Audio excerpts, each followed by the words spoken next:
Well, good day, everyone, and happy April. I can't believe it's already another month. We just had Easter weekend, and I'm like, wow, the time is passing. But it's time for our monthly understanding your sewing machine. And it doesn't matter if you have an old machine or a new machine. New machines just make things easier because they have steps pre-programmed. Last month we talked about satin stitches, and we're going to continue that subject. I mentioned corded satin stitches last month, and I'm going to save that because that's going to be a couple of months discussion, because there is a lot that can be dealt with corded satin stitches and a lot of things that you can do with them. So this month we're going to discuss 3D satin stitches, which can be done with a cord, because cording I've used up to number 5 pearl cotton as my cording. I've never done much bigger than that for my sake. But I'm going to show you the old way of doing satin stitches by layering stitches this month. So this is a fun way, but it is very time consuming, and it is an absolutely fantastic and beautiful technique. So we're going to go to the machine, and I'm going to show you how we start this. Okay? Be right back. Okay, we're going to do this on my Bernina 735. And the reason is it has a big, beautiful, simplistic screen. And like last month we talked about, you could do this with a zigzag, and I use about a 0.3 millimeter, but this machine has the ability to go down in 0.1 increments. My Pfaff only does 0.5 millimeter increments, so you have to adjust and you have to find the way this works for you.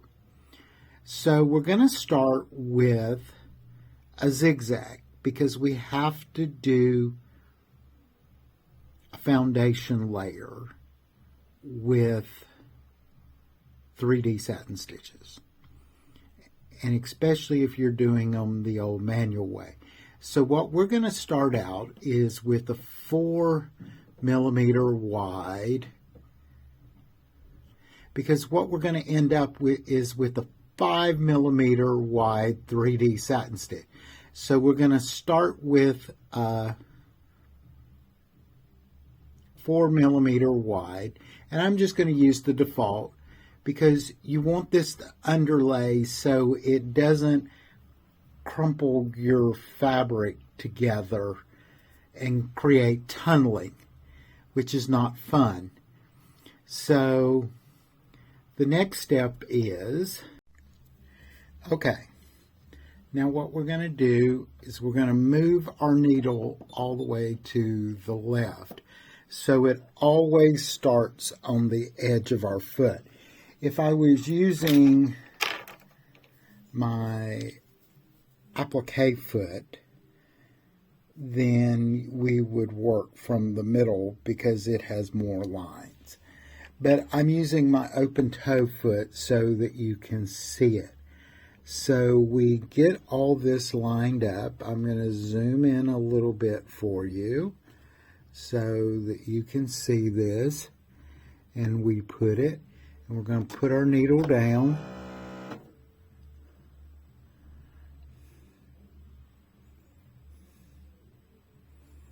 I'm going to come up. I'm going to put it down, and you notice it's right by the edge of that white chalk mark. And I use Taylor's chart because it's simple, it brushes out, it's not permanent. I have multiple colors, but you have to be careful with modern chalk because a lot of it has polymers. A lot of the less expensive chalk has polymers. I get mine from my thread dealer, which works with a lot of garment, and it is just true pure white chalk. See, if we come down here, I can brush it away. You can see it smearing. So there we go. So we'll come back here. Now we'll sew our zigzag.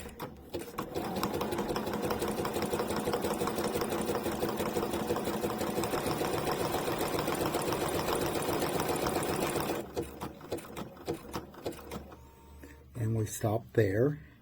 And I'm just going to cut my thread. And we have like a really, really loose zigzag. Now we come back to the machine, and like I said, we can continue using our zigzag, or if your machine has it, I would say do this and use the built-in zigzag, which is this one. On this machine it's 1315, and you'll notice that it already went down to my 0.3, but its width is 2.5. I want it smaller because, like I said, we're going to do a 3D satin stitch. So what I'm going to come down and make this 1 millimeter, because we're going to end up with a 5 millimeter.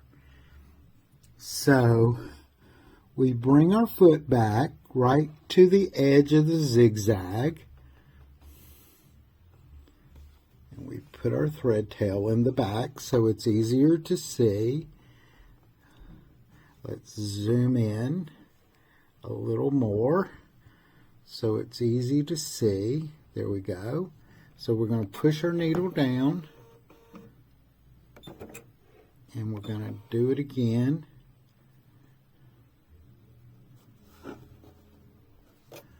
Push it down. There we go.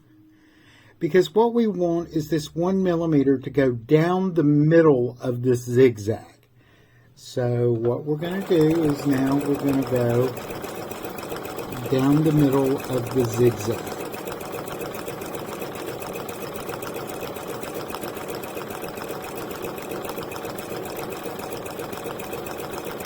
And you can use your stitch in the ditch foot because it has the guide down the middle. You can use various feet. You just want that, you definitely want that deep satin stitch channel. So we're going to cut this.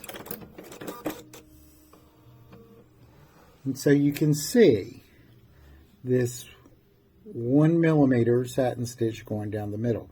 You notice I didn't start it. It's really hard to do this. But now we're going to come up and we're going to do 2 millimeters.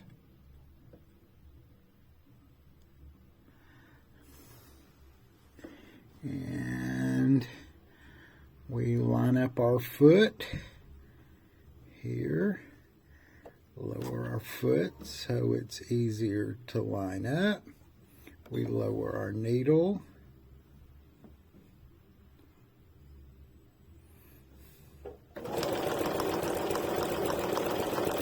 And we're going to go down the middle again.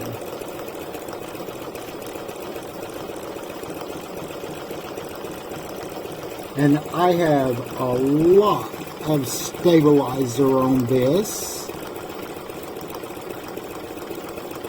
on the back, and I have a layer of batting with the fabric with a couple of layers of stabilizer. But because you do not want this to tunnel.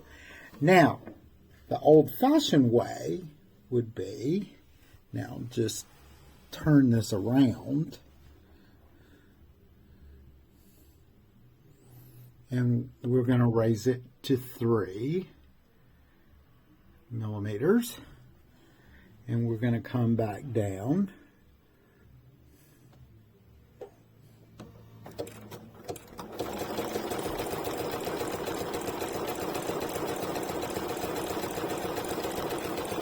Sorry about that.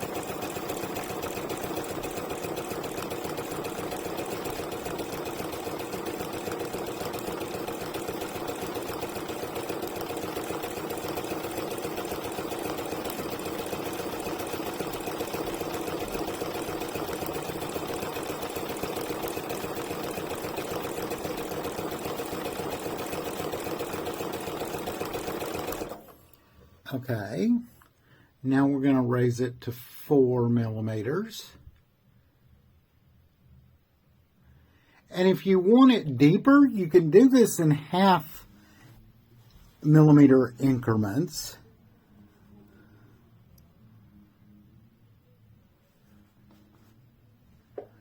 So we come down and we're going to raise our needle because we want it to line up again.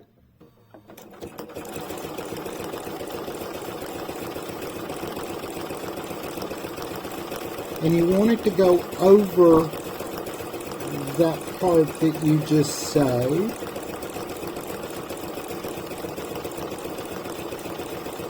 And like I said, this takes time. And I'm not running the machine at full speed ahead. A lot of people like to go pedal to the metal. Not I. I prefer much more control.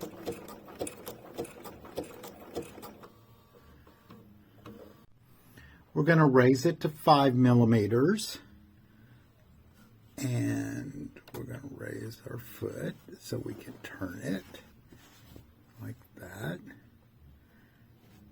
We're going to lower our foot. And we're going to raise our needle so it goes back into the middle like that. We're going to lower our foot.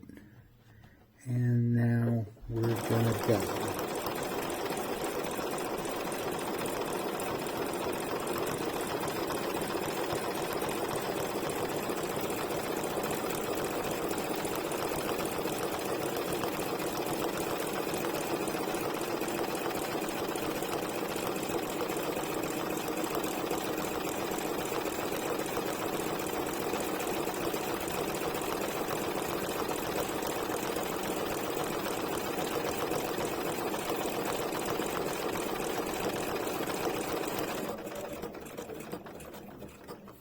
And now we're finished, so we're going to cut it.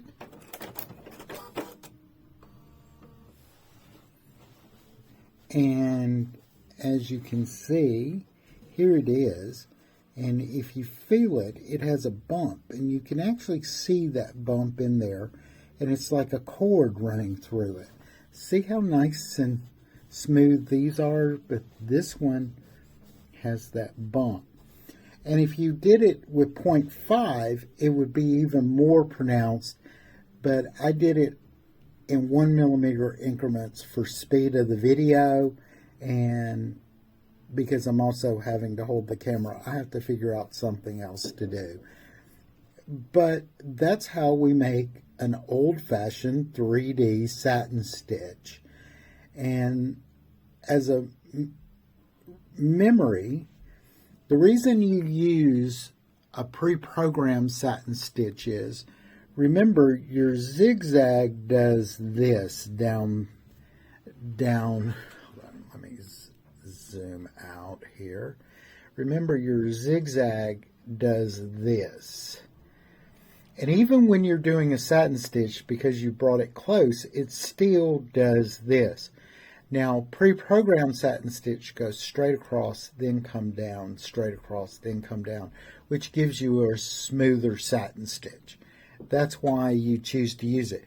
But if you're on an older machine that doesn't have a pre-program, it's fine to use a zigzag. Don't sweat it.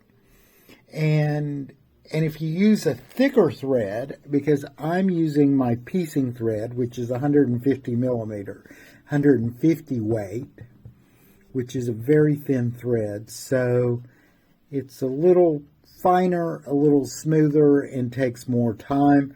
But like if I used a 50 weight cotton or 40 weight embroidery thread, you might use 0.5 or 0.6 as your stitch length for a good satin stitch. You just want it to be nice and full, like this one. As you can see, it's nice and full. And then what I would do is come down the edge with a straight stitch and finish this off and make it very nice and very, very smooth and really pretty. But I hope that helps you understand a little more about satin stitches. Next month, I think we're going to talk about tapering, which is, if the old way is a nightmare. If you have a machine that has tapering, my Pfaff has tapering. I know the Bernina 790 and the 880s, and I think the old 830 had tapering as well. I don't know much about the 780, but it might have tapering, but I'm not sure. I know my Janome 12,000 had tapering on certain stitches, and they were defined in the stitch menu. I know a friend of mine in America has a baby lock, and a few of his stitches have tapering, but none of them have the tapering like the Pfaff and the Husqvarna Vikings that I have seen, that you can taper any stitch.